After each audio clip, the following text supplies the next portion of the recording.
Hey guys, welcome to the series of Java tutorial. Today in this video we will learn what is bytecode and how to compile and run Java code. हम Java का code लिख रहे हैं notepad में. पहले हम code लिखते हैं. क्लास क्या है यहाँ पर? एक कीवर्ड है. अब हम क्लास का नाम देंगे ABC. मैं दे रही हूँ ABC. You can give anything, whatever you want to give. आप कुछ भी दे सकते हैं जो आपको देना है. Then curly bracket starts. Okay then इसके अंदर क्या आएगा? Main method. क्लास के अंदर ही क्या आता है? सबसे पहले क्लास लिखा, क्लास के अंदर क्या आएगा? Main method. मेन मेथड को हमने बनाया public and static. Then main method की बॉडी स्टार्ट और एंड, क्लास की बॉडी एंड. हमारी मेन मेथड की बॉडी आएगी इधर और ये क्लास के अंदर क्या है? एक क्लास का कर्ली ब्रैकेट स्टार्ट हुआ यहाँ पे और एंड हुआ यहाँ पे. इस क्लास के अंदर ही कौन सा मेथड आया है? ये मेन मेथड. ठीक है, मेन मेथड में हम लिखेंगे जो भी हमें स्क्रीन के ऊपर हमें कुछ प्रिंट कराना है. ठीक है, अब हम इसके अंदर प्रिंट कराने के लिए क्या लिखेंगे? कुछ भी प्रिंट कराने के लिए टाइप करते हैं system.out.println. हमें अपनी स्क्रीन पे प्रिंट कराना है हेलो जावा. हमें प्रिंट कराना है और सारी जितनी भी स्टेटमेंट्स हैं जावा में वो किससे एंड होती हैं? सेमीकोलन से. ठीक है, तो इसको हमने सेमीकोलन से एंड कर दिया है. तो ये क्या लिखा है हमने? Source code. अभी के लिए इतना समझो कि ये जावा में कोई भी कोड लिखेंगे उसके लिए ये सिंटेक्स है कि पहले क्लास ये कीवर्ड देंगे, फिर क्लास का नाम देंगे. ये कुछ भी दे सकते हैं आप. मैंने ABC दिया है. फिर क्लास की बॉडी स्टार्ट होगी. क्लास की बॉडी के अंदर लिखेंगे हम मेन मैथड. ये कौन सा मैथड है? Main method. इसको ऐसे ही लिखना है. मेन मैथड को हमने मेन मेथड को बनाया यहाँ पर पब्लिक एंड स्टैटिक. पब्लिक क्यों बनाया है? क्योंकि JVM प्रोग्राम की एग्जीक्यूशन कहाँ से स्टार्ट करता है? मेन मेथड से. ठीक है, सो दैट कि ये सबको विजिबल हो, तो इसको बनाया है पब्लिक. स्टैटिक क्यों बनाया है? ताकि मेन मेथड का बार बार ऑब्जेक्ट ना बनाना पड़े. एक बार ऑब्जेक्ट बनाएंगे तो बार बार ऑब्जेक्ट ना बनाना पड़े और मेमोरी भी वेस्ट ना हो. ठीक है, उसके लिए मेन मेथड को बना दिया है स्टैटिक. ठीक है, वॉइड बनाया. वॉइड क्यों दिया है? ये है रिटर्न टाइप. वॉइड क्या है? रिटर्न टाइप है मेन मेथड का कि ये कुछ भी रिटर्न नहीं करेगा. वॉइड मीन्स होता है खाली. ठीक है, स्ट्रिंग, एरेज, आर्ग्यूमेंट्स. ये क्या है? Command line argument. इसको हम बाद में पढ़ेंगे. ठीक है, अब मेन मेथड की बॉडी स्टार्ट हुई. अब हम कुछ भी स्टेटमेंट अगर हमें प्रिंट करानी है, हमें स्क्रीन के ऊपर ये देखना था लिखा हुआ हेलो जावा, ये आउटपुट चाहिए थी. ठीक है, उसके लिए ये है system.out.println. सिस्टम क्या है? एक क्लास है, आउट एक ऑब्जेक्ट है और println क्या है? मेथड है प्रिंट स्ट्रीम क्लास का. हमें जावा में अगर हमें स्क्रीन के ऊपर कुछ भी प्रिंट कराना है तो उसके लिए हमें क्या लिखना पड़ेगा? system.out.println. ठीक है, और उसमें डबल कोट्स में दे देंगे जो भी हमें उसके स्क्रीन के ऊपर लिखना है. जो भी हमें स्क्रीन के ऊपर आउट प्रिंट कराना है वो हम दे देंगे इस डबल कोट्स में.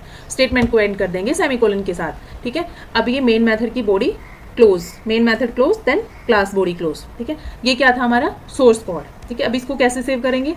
फाइल मेन्यू में जाएंगे, सेव के ऊपर क्लिक करेंगे. सेव, हमने क्लास का नाम क्या दिया था यहाँ पे? ABC. ये वाला क्लास क्या है? कीवर्ड है. क्लास का नाम क्या दिया? ABC. तो हम जो क्लास का नाम देंगे उसमें ही उस नाम से ही जावा की फाइल को सेव करेंगे. ठीक है, हमने ये नाम दिया था ABC, तो इसको सेव करेंगे ABC.java. .java एक्सटेंशन से सेव करेंगे हम क्लास के नाम को. क्लास का नाम था यहाँ पर ABC, हमने लिख दिया ABC.java. ठीक है, कहाँ पे सेव कर रहे हैं? डेस्कटॉप पे. ठीक है, इसको सेव कर देंगे. सेव कर दिया. अब डेस्कटॉप पे देखते हैं. डेस्कटॉप पे ABC.java की फाइल जनरेट हो गई है. अब हमें इस फाइल को कंपाइल कराना है. अभी हम कैसे कंपाइल करा रहे हैं? कमांड प्रॉम्प्ट में.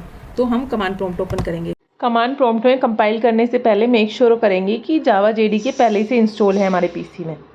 हमारे ये जावा की फाइल कहाँ पे है? डेस्कटॉप पे. तो हम पहले डेस्कटॉप पे आएंगे.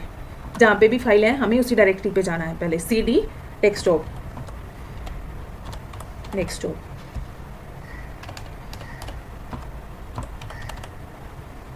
Press enter. डेस्कटॉप पे आ गए हैं. अभी हमें कंपाइल कराना है कौन सी फाइल को? ABC को. जावा कंपाइलर कंपाइल कराएगा. जावा कंपाइलर क्या है? जावा C, जावा कंपाइलर. ठीक है, इसको कंपाइल कराएगा. फाइल का नाम क्या था? ABC.java. ठीक है, अब प्रेस एंटर.